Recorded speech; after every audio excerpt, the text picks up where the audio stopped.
the window. You can let me know in the chat or send in a Q&A message.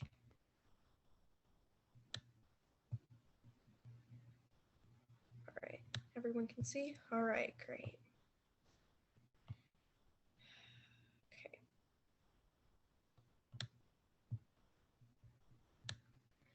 So we can go ahead and get started.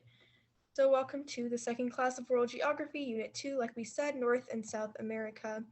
So your week 1 homework from last week was to find the definitions of these words. So has anybody completed the homework? Would anyone like to share what they got for their answers?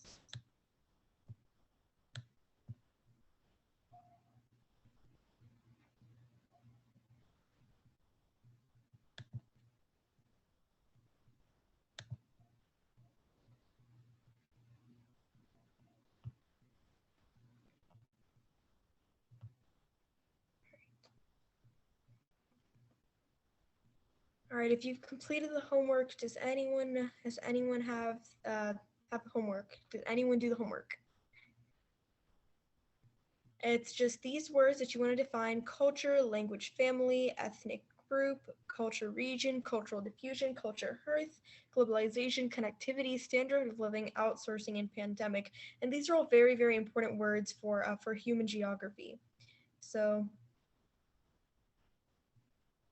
all right, someone defined culture, good. So someone said a culture is a way of life of a group of people. So the behaviors, beliefs, values, and symbols that they accept. That's correct. That is a good answer.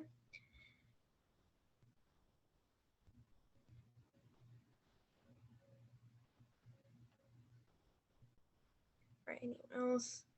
The behavior, social behavior, and social norms, okay. And the habits of the individuals in these groups, okay. Let me pick one more word that I want you to tell me. What is the definition of culture hearth? Can someone define culture hearth in the chat or go ahead and send it in the Q&A?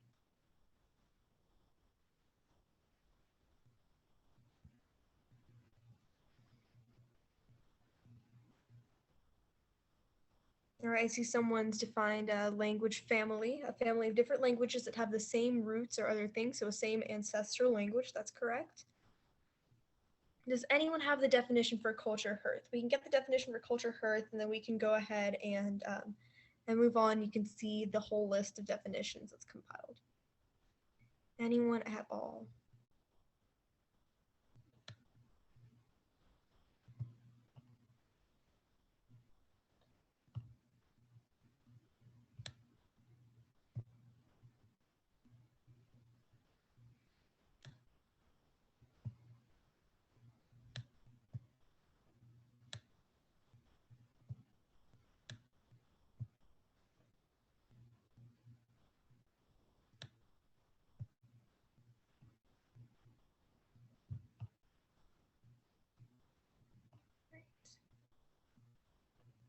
I see a couple in the chat, like a cultural hub, a place or origin of culture. Yes, a place where culture originates. That's all good answers, all good answers. So let's go ahead and take a look at the full scope of all the definitions. So we've got the term culture, which is a way of life of a group of people who share similar traits. I know some of you put the answer in the chat. We're a little bit more detailed with it, which is that's also an acceptable answer. A language family, what you really want to remember about a language family is it's just related through a common ancestral languages. So if you think about your Romance languages like English, French, your French, Spanish, and I'm not sure what the French, Spanish, and Latin, I think. Those are all related. Those are all a language family. They're related through a common ancestral language. You have your ethnic group, a community made of people who share a common cultural background. Culture region is a division of the earth in which people share a similar way of life. And cultural diffusion is one of the really, really important words in human geography. It's the spread of culture traits, material, religion, and systems from one place to another. We also have a culture hearth, which you've just defined, a center where cultures develop and from which ideas and traditions spread. Globalization, which is businesses and cultures developing international influence, which is going to be a very, very important thing to remember when we move on to further parts of human geography. All right. There's also connectivity, which is the roots and connection of different places, standard of living, level of goods for people able to live, and that's also going to come up a lot when we're studying human geography, especially when we're studying some more historical parts and social class and such, as well as outsourcing, which is going to come as part of business, and pandemic, which I'm sure we all know by now. All right. So as for an overview of this class, I haven't updated this one. So overview of this class, we'll be covering the physical geography and human geography of North and South America. So here we go. Physical geography of North America, human geography of North America, and then physical and human geography of South America. All right, so first up, we have the physical geography of North America. So we're going to take a look at this map. If you need a more zoomed in version, you can go ahead and type this into, you can go ahead and paste this into Google. I can go ahead and copy that into the chat. If anybody wants it, just let me know in the Q&A. I have the Q&A open. Let me know if you would like that link. Here's the physical map of the U.S. and we notice that this one shows elevation. So we have mountain ranges in the east and west. We also have our grasslands in the center, and in the east we have the coastal region, and down here we have near the North Atlantic we have the Florida marsh, the wetlands area, which we're going to be talking about in just a little bit. We also have our political map of U.S. and Canada, and a little bit of Mexico as well. And this is also important to know for physical geography because it shows you the borders between states. And sometimes those borders can enclose are a result of land barriers, which means they can enclose a different climate and a different way of land in there.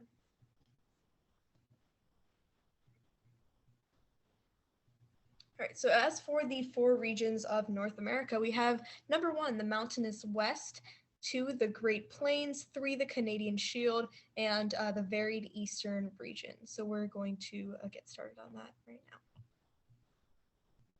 All right.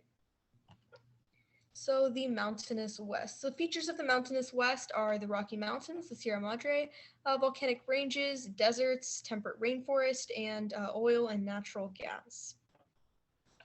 So we can get started. All right. Let me pull up that map. Is everyone still able to see?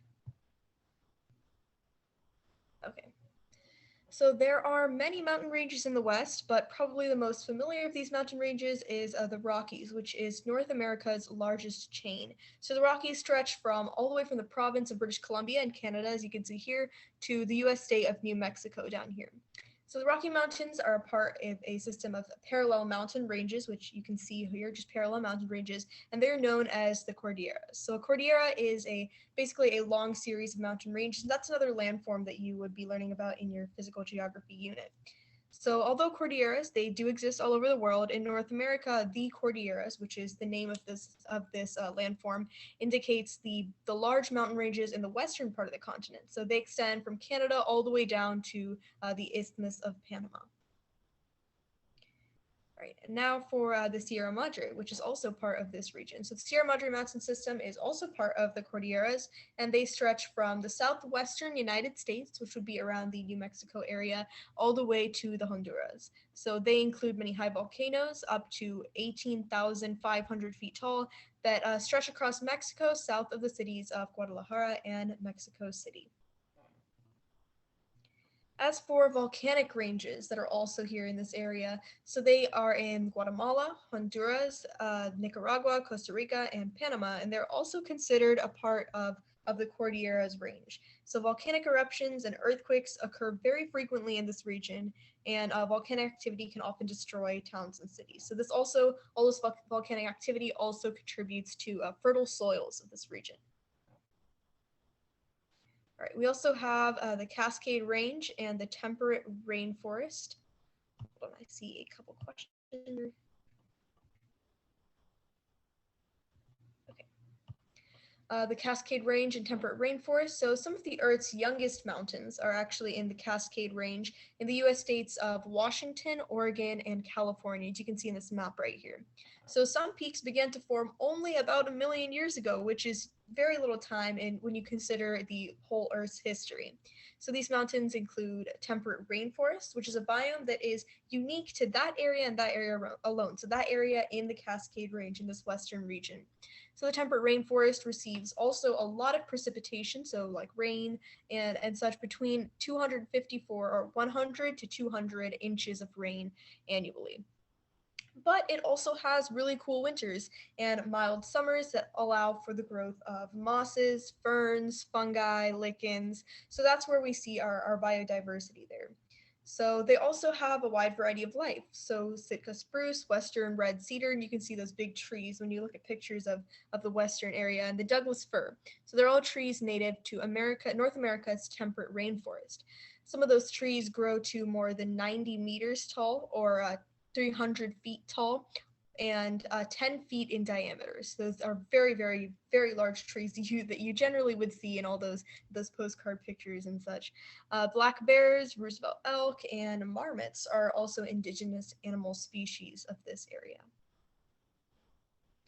As for deserts, so there are three major desert regions of North America. So that would be the Sonoran Desert, the Mojave, and the Chihuahuan Desert, and they're all in the American Southwest and a northern Mexico area. So these large deserts are located in the rain shadows of nearby mountains, and rain shadows is the opposite side of a mountain, and one side would be very humid and the other side would be very dry. So the mountains block precipitation, they accelerate the movement of hot, dry wind over these regions, which is why we have that sort of very, very different climate in the land barrier caused by these mountains.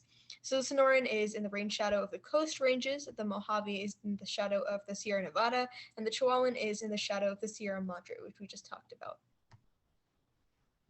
All right, in addition to the mountains and the deserts and the forests and all the different types of biomes in this area, this also has very rich deposits of oil and natural gas. So most of these deposits are offshore in the Arctic and Pacific Oceans.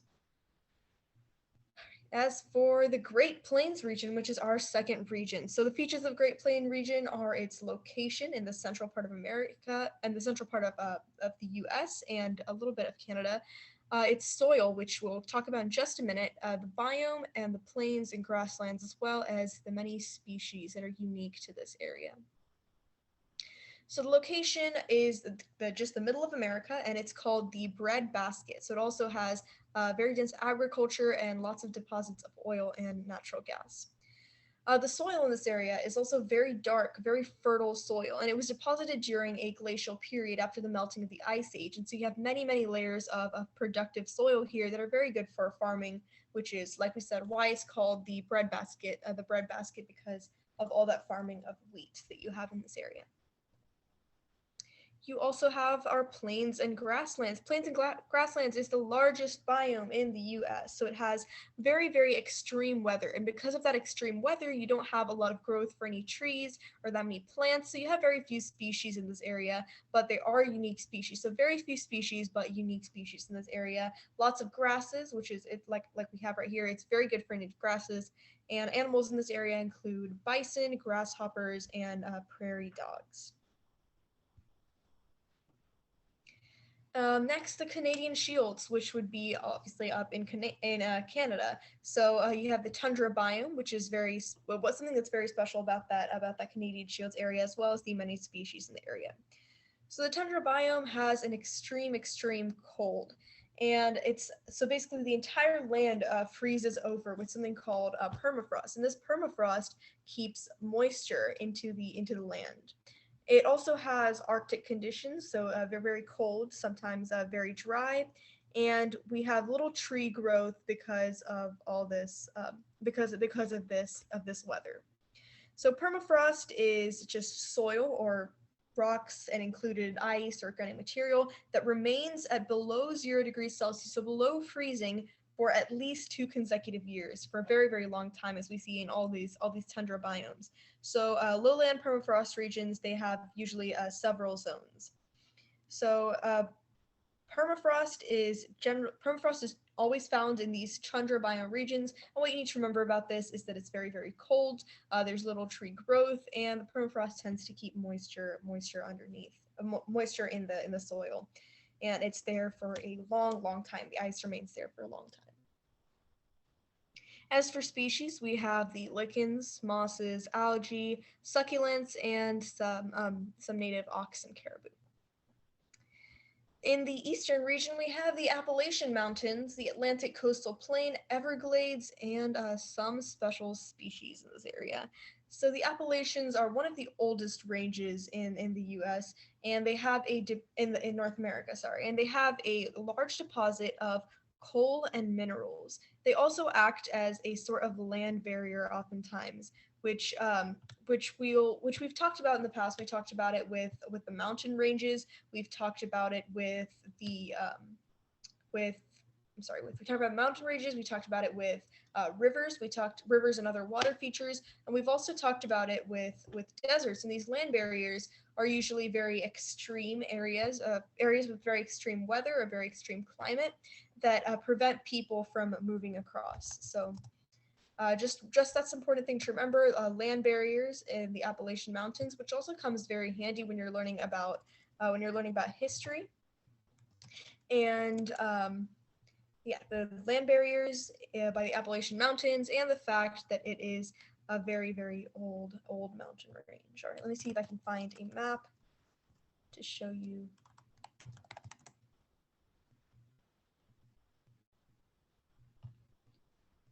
All right, let's see, hold on.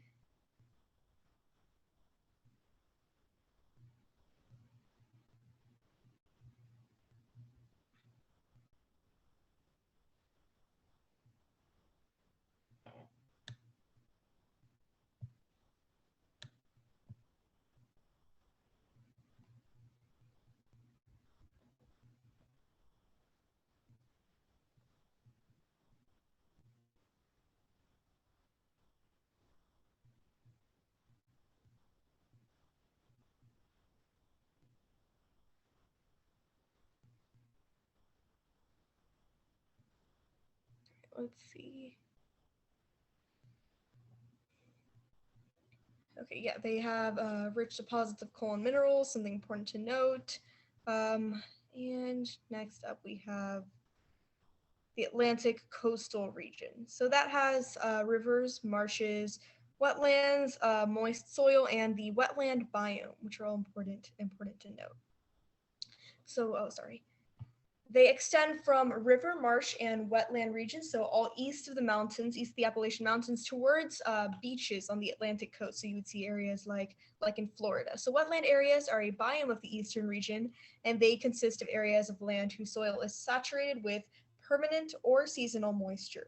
So the Florida Everglades is the largest wetland system in the United States, and it covers more than 4,300 square miles of southern Florida. And we're going to talk about the Everglades in just a second, right here.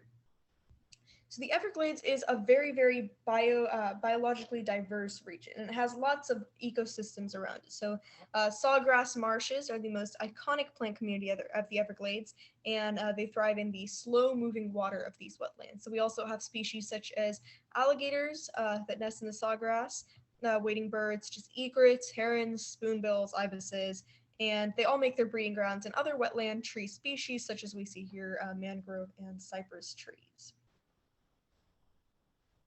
All right, now for the human geography of North America. Any questions? First off, any questions on the physical geography of North America?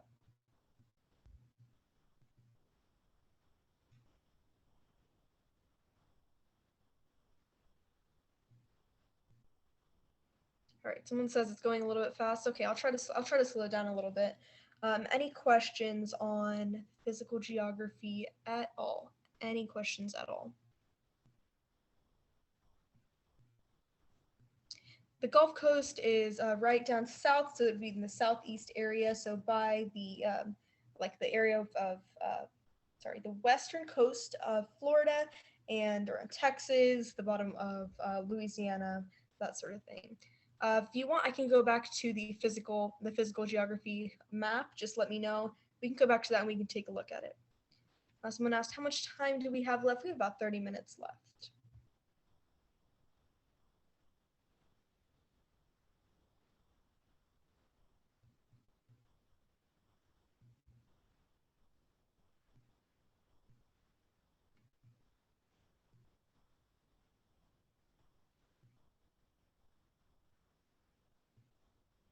Someone asked, in what region exactly? Oh, the Gulf Coast would be partially in the Atlantic region, partially in the Caribbean region. So it's not exactly in one or the other. All right. Any other questions at all about what we've gone over so far?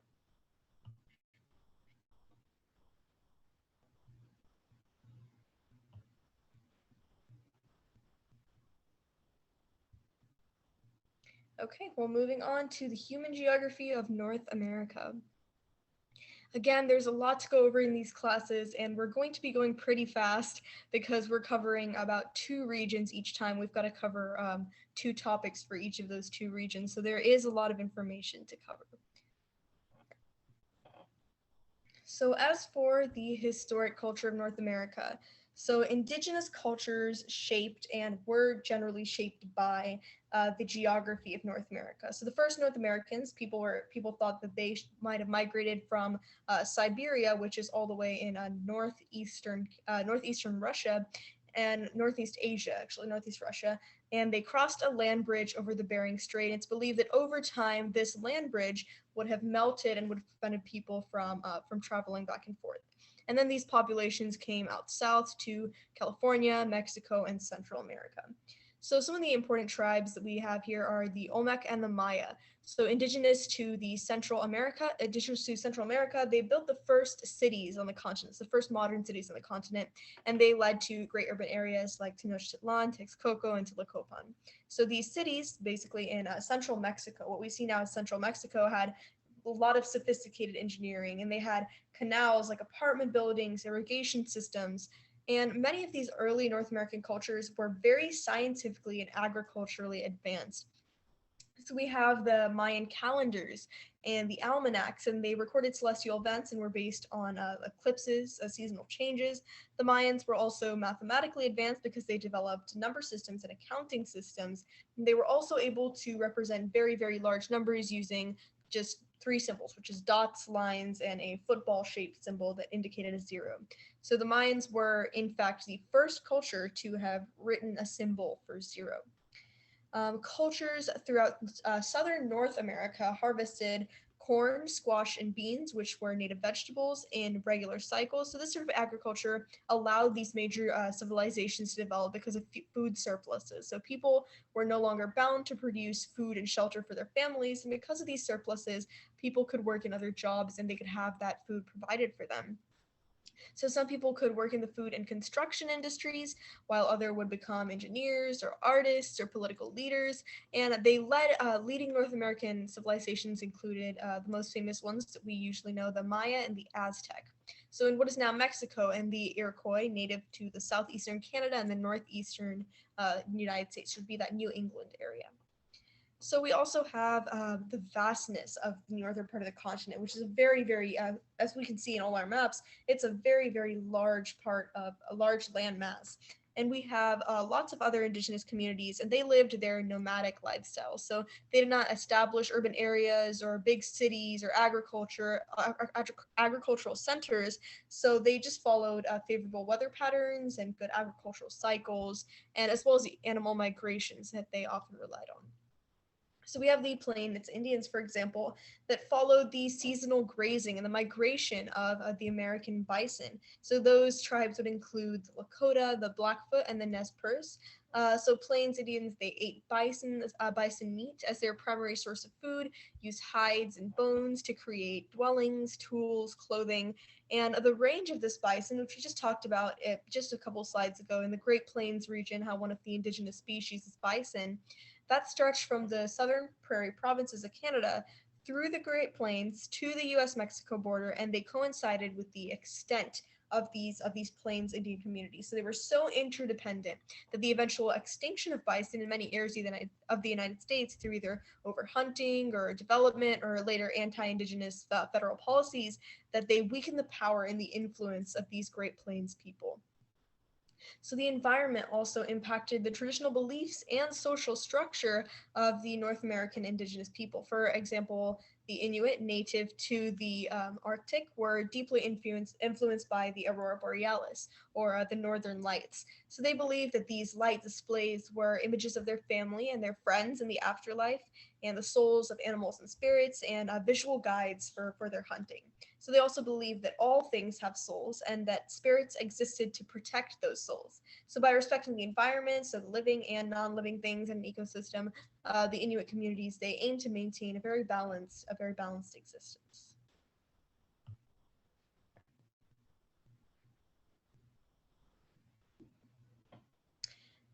All right, let's move on. And now for contemporary culture. Let me take a look and see if there are questions. Oh, someone said, for those of you who've been asking about a link to the previous recording of the classes, I see someone in the Q&A shared it. So at the end of the class, I'll go ahead and copy that into the chat. But for now, we can go ahead and continue on this. So we have our contemporary culture of North America. So contemporary North American societies are very, very greatly influenced by the continent's rich and varied environment.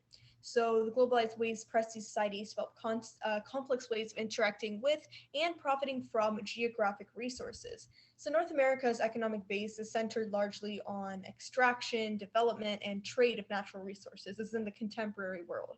So local communities, national governments, regional organizations, they all use natural resources. So for example, Guatemala has a traditional medicine system, which includes herbalists and spiritualists who use medicinal plants to treat illnesses. And Costa Rica has a network of sustainable and a fair trade coffee growers, so that's tailored to the growing international market for coffee.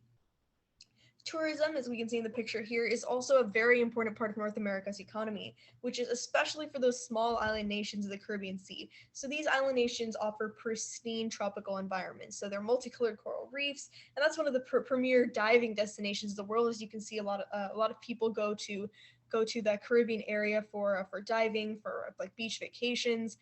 And the island's historical ties to the United States and Europe allow for a lot of travel arrangements and close down language barriers. So the island see about 20 million visitors each year.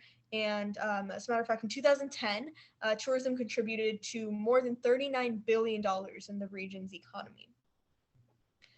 Some organizations also promote tourism that is more beneficial to local economies and ecosystems. So the Caribbean Alliance for Sustainable Tourism, or CAST, for example, they aim to promote the sustainable management of the region's natural resources. So that means that they support local businesses as opposed to global corporations or international hotel chains. The Caribbean tourism industry is also developing more ecotourism opportunities for visitors. So ecotourism is when tourists have a minimal impact on the natural environment. So they promote travel to natural destinations like coral reefs instead of developed destinations like casinos or hotels or resorts. North America's multicultural history is also another defining feature of the continent's human geography. So immigrants have sought opportunities, particularly in the United States and Canada, for hundreds of years. We've seen America be called the land of opportunity, right? So immigrants from Europe, Asia, Africa, South America have all contributed to the development of the continent. So immigrants or children of immigrants to North America become scientific, business, and cultural leaders. The strong presence of immigrants is really, really shown in all these present day ethnic neighborhoods. So you see in some of these some big cities in the U.S. you have Cuban Little Havana, like in Miami, Florida. They have a Somali Little Mogadishu in Minneapolis, the Koreatown in Toronto, in Canada, and a North African Little Maghreb in Quebec, and that's just a few of them. So we also have Mexico City's Barrio Chino, which is one of the smallest Chinatowns in the world, which is only 2 blocks in length, and yet Barrio Chino counts as 3,000 families of Chinese heritage within its boundaries. Many immigrants are also refugees. So, according to the United States, a refugee is a person who resides outside of the country of their nationality for fear of being persecuted. So, refugees may face economic hardship or political social pressure or war, and they may also immigrate because of natural disaster. So, a lot of refugee populations in Canada include residents fleeing civil war in Sri Lanka or political oppression in Pakistan and violence in Colombia. So, major refugee populations in the United States also include residents fleeing poverty in Ethiopia or political oppression in Vietnam and Cuba and earthquakes and natural disasters in Haiti. So, since 2006, Ottawa, Canada has been the site for a World Refugee Week, which features the work of artists, academics, activists from all around the globe. So, this celebration of diversity is echoed just all across North America. Okay, let's take a look and see.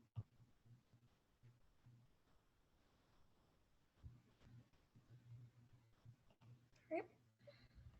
And lastly, for North American human geography, we're going to talk about politics. So, politics and political geography have quite literally shaped what we see as North America today. So that's its internal and external relationship, as we talked about last week. Political geography is the internal and external relationship between governments, citizens, and territories.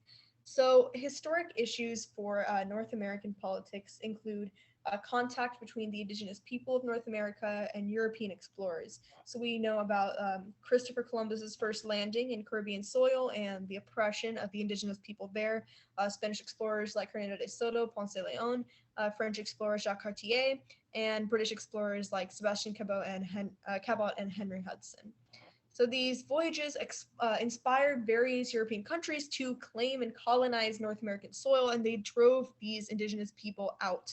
So sometimes they did drive the indigenous people out, sometimes they attempted to compromise, but in the end, the result was mostly the same. The indigenous people's land was taken over by European colonizers.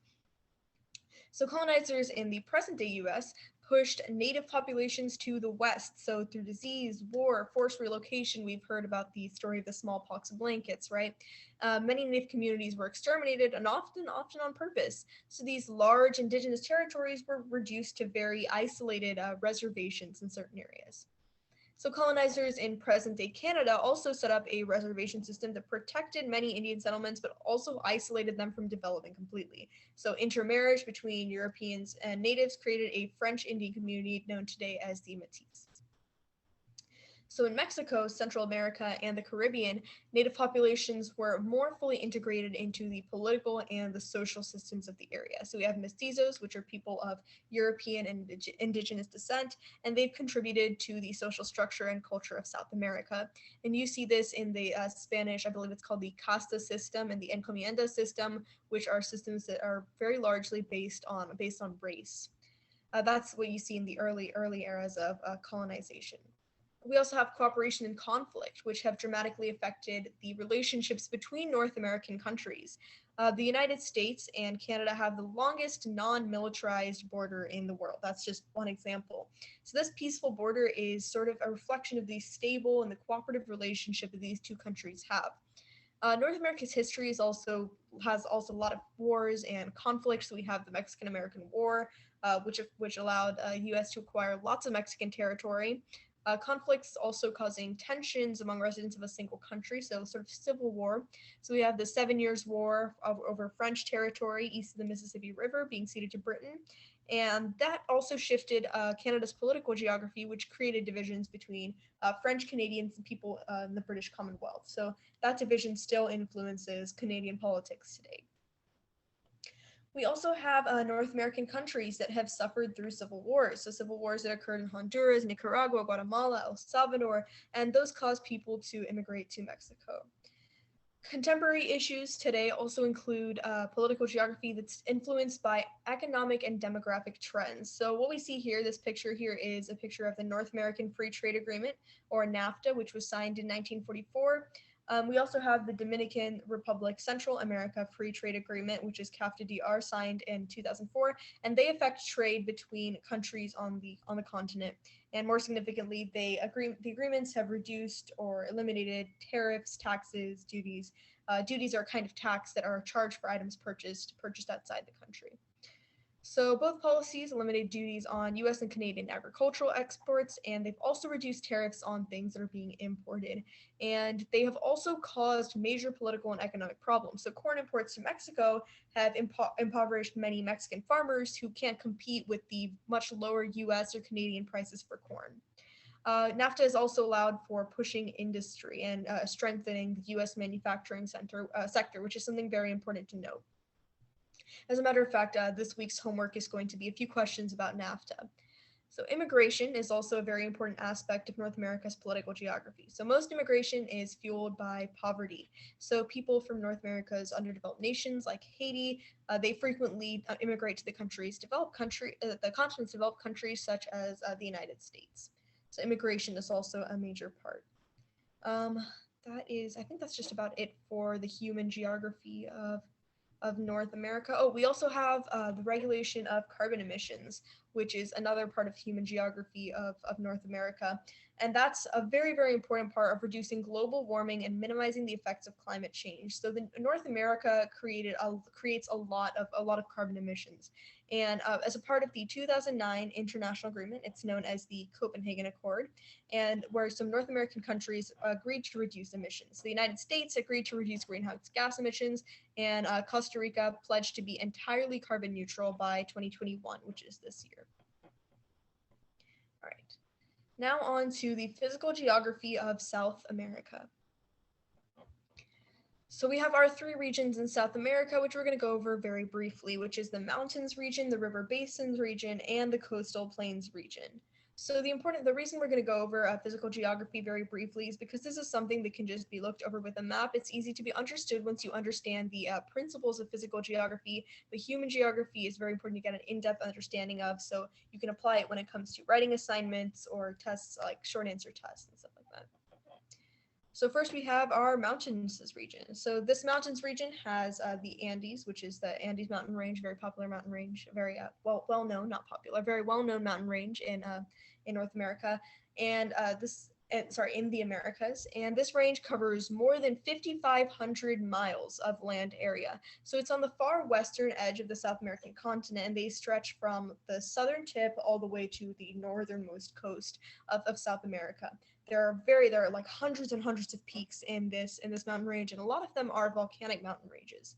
So the highest peak in the Andes, which is Aconcagua, stands at 22,841 feet, and it goes across the Argentina and Chile border. So it's the tallest mountain outside of Asia. They've also got high plateaus, which are a feature of the Andes, as well as rugged glaciers in lower elevation plateaus in the Patagonia region of Argentina and Chile. So most plants in this alpine biome are very small. Their leaves are stiff and strong to protect from the very extreme weather, so frost and drought. We've also got a lot of herbs, leaves of the endangered species called Apuia raimundi. I'm pretty sure that's what it is. It's also called the Queen of the Andes. And they grow from one woody stem, and they allow the moisture to run down from the leaves to the base of the plant in order to keep the plant alive. So outside of the Andes, South America has two large highland areas, which are the Brazilian highlands and the Guiana highlands. So located south of the Amazon River in Brazil, the Brazilian highlands are made up of a lot of low mountains and plateaus, and the Guiana highlands are located between the Amazon and Orinoco rivers, which we're going to go over in just a second. So let's move on to the river basins. So South America has three very, very important river basins. It's the Amazon, which we all know is a very, very long river, the longest river in South America, Orinoco, and the Paraguay or Paraná River. So the Amazon River Basin has an area of almost 7 million square kilometers, or 2.7 million square miles, and it's the largest watershed in the world. The basin covers most of northern South America, and it's fed by tributaries from glaciers of the Andes, like we talked about last week, which what are tributaries in our landform unit. The Amazon River is also a life force for a lot of biodiversity in the Amazon rainforest, which makes about half of the rainforest of the entire planet Earth. So this tropical biome has more than 100 different tree species on a single acre, including rubber tree, silk cotton, and the Brazil nut tree. And we have other important plant species like palms, ferns, and vines that network through the rainforest's dense canopy. The diversity of animal life in the rainforest is also unsurpassed in the rest of the world. So we have a lot of arboreal or tree living animals. So more than 2 million species of insects, spiders, butterflies, a lot of primates like howler monkeys, spider monkeys, capuchins, along with sloths, snakes, iguanas. A lot of native birds such as brightly colored macaws, parrots, toucans, parakeets. As for the Orinoco River, it flows north of the Amazon. So the Orinoco flows in a giant arc for more than 1,700 miles, and it originates in the Guiana highlands of northern Brazil. So the Orinoco River Basin covers an area of about 948,000 square kilometers and encompasses approximately 80% of Venezuela and 25% of Colombia. A vast savanna or grassland region known as the llanos is the primary biome of the Orinoco River Basin. So it's made up of mostly grasses, swamp grasses, sedges, bunch grass in the wet, low-lying areas, and carpet grass is found in the higher and drier elevations. The Paraguay and Paraná River covers almost 2.8 million square kilometers and includes the Iguazu Falls, which is a massive, massive series of waterfalls that extend for over 1.7 miles. Along with the Uruguay River, the Paraná River empties into the Rio de la Plata estuary between Argentina and Uruguay. So it's one of the most populated regions of both countries. And the capital cities of Buenos Aires, of Argentina, Montevideo, and Uruguay, they face each other. They practically face each other from across the estuary. They also supply water to the plains biome or the pampas of South America, and they have rich, fertile soil and predictable rain patterns. So it's a very important grazing and cropland areas on the continent. Lastly, we have our coastal plains. That's an area of low, flat land found next to a sea coast.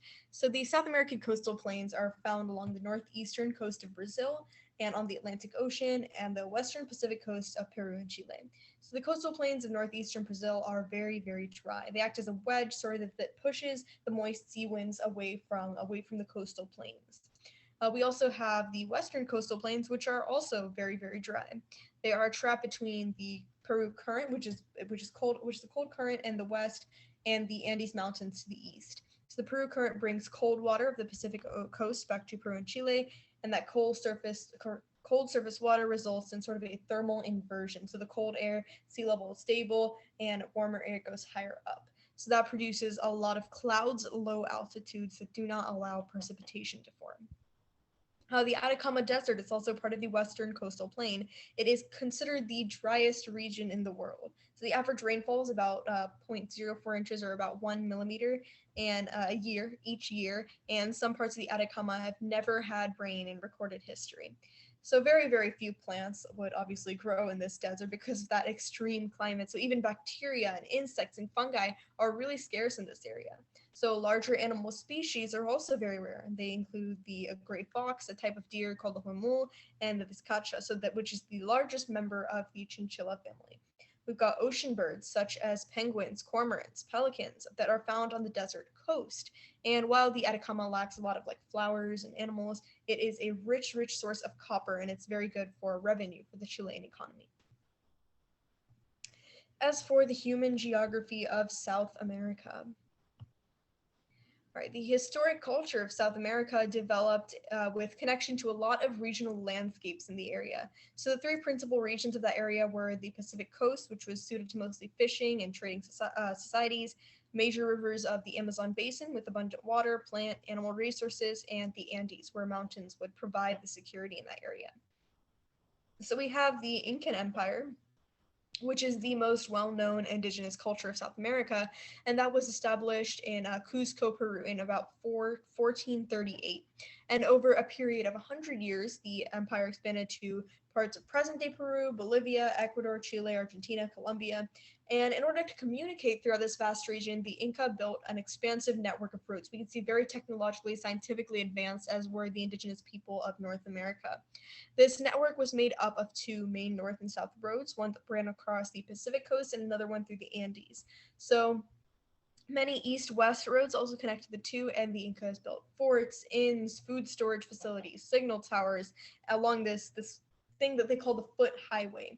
So these sites and the highways that connected them facilitated parts of the Incas' domination over much of the western part of that South American continent. The importation of African slaves also represented a major cultural shift in the cultural landscape of South America. So, a lot of slaves were brought to Brazil, and their unique cultural practices were also integrated with the indigenous Indian beliefs as well as European rituals. So we have a lot of that mixing of reliefs like Afro-Brazilian cultural traditions, Bantu from Yoruba, Fawn, and Bantu cultures of Africa. Priests and other followers of these religions interact with one another in large Brazilian slave communities. So lots of faiths are polytheistic, meaning they honor many gods and goddesses, and slave owners and church leaders put slaves under intense pressure to convert to Catholicism, which was a monotheistic or one god religion that was very popular in Europe at the time. So over time, these combined faiths incorporated parts of Christianity like saints and the display of crucifixes. So other historic cultures developed with the physical as well as cultural landscape. A distinct gaucho or cowboy culture developed in the Pampas, for instance. That's a picture you see here on this slide. So in the mid 18th century, gauchos hunted wild horses, cattle that roam freely on those grasslands. They then sold their hides and tallow, tallow is stuff that's like sort of a fat that's used in making candles. That was used in making candles and soaps, and they sold that at a very high price to European traders.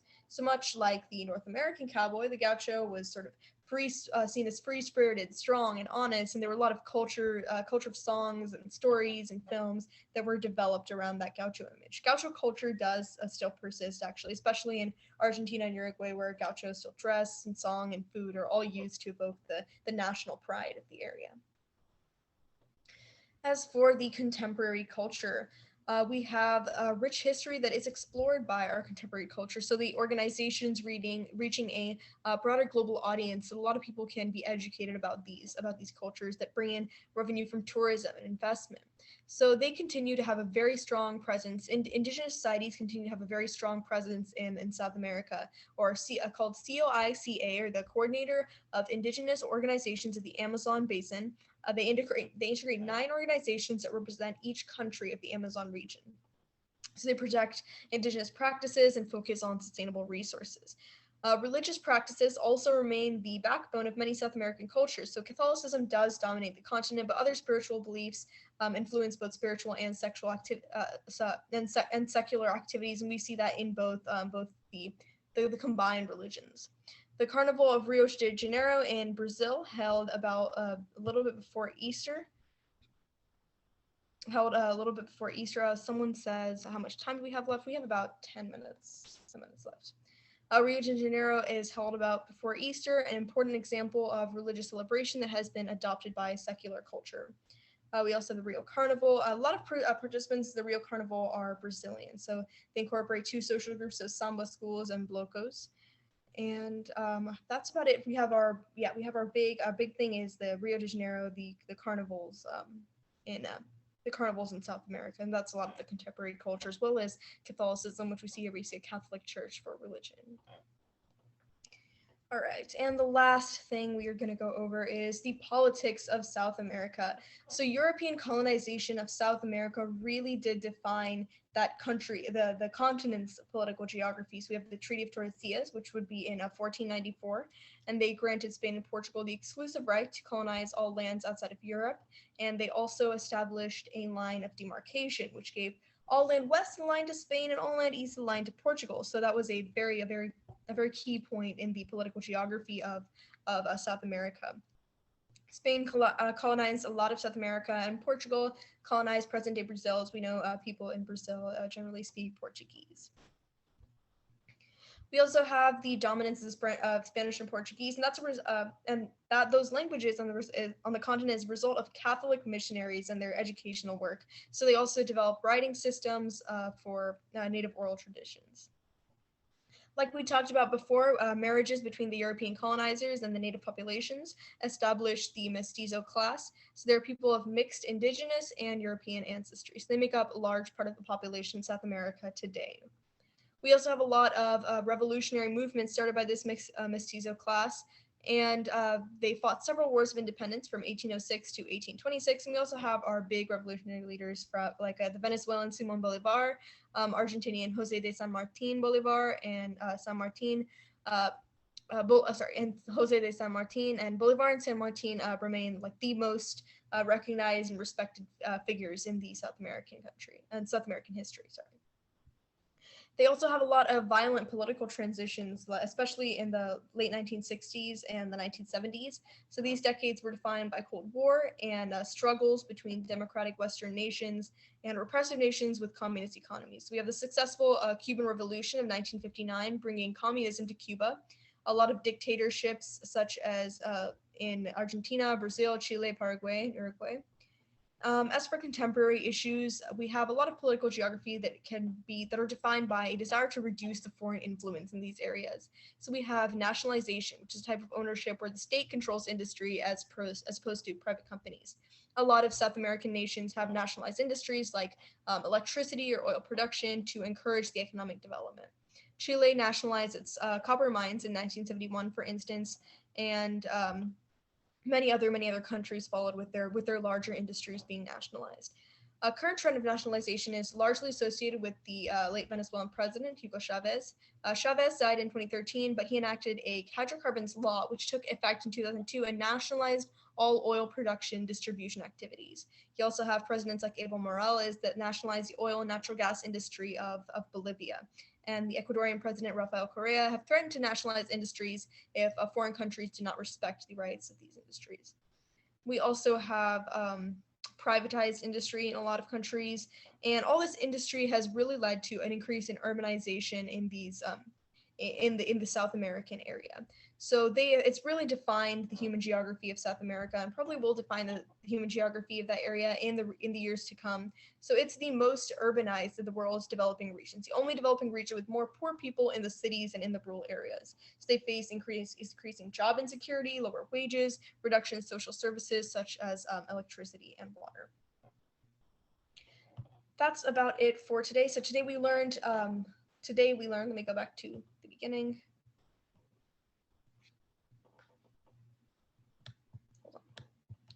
Let's see. Let's go back to our overview.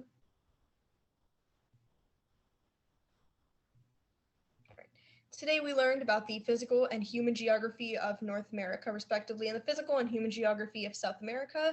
You learned about all the different ways that a country can come together in terms of culture and all the different landforms in such an area. So that's what we went over today, and so thank you guys for coming. And do you have any questions at all? Oh, before that, we have to go over the homework. So this is the homework for next week. I want you guys to answer the following in complete sentences. So this is going to talk about the political geography of North America. So what is NAFTA, or the North American Free Trade Agreement, and what is its purpose? What is meant by free trade, and how is it intended to improve economies around the world? And how does fair trade differ from free trade? And what are the pros and cons of each system? Right. So just take a look at that and